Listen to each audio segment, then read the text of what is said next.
अभी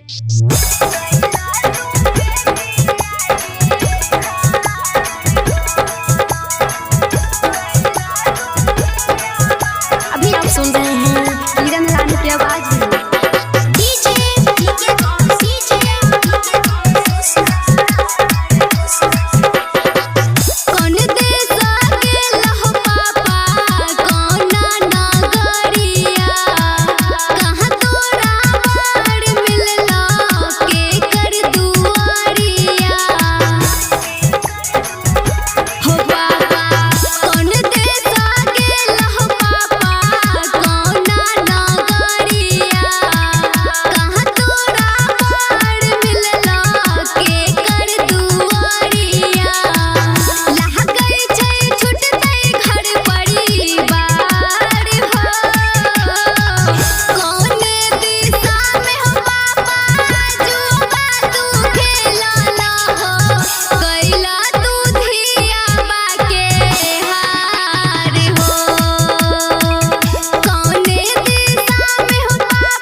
सुन रहे हैं किरण रानी की आवाज में।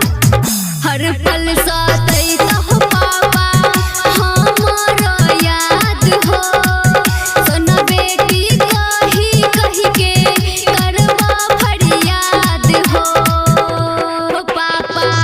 हर पल साथई तो पापा हमारा याद हो, किरण बेटी काइन काइन के करिता फरियाद हो।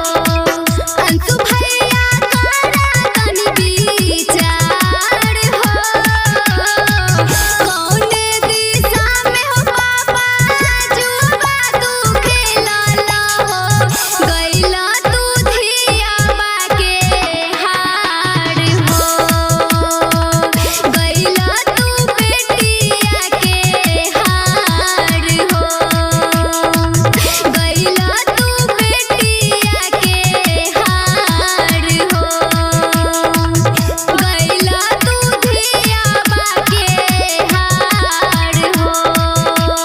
तानिया रिकॉर्डिंग स्टूडियो एजनी परोरा बेगूसराय।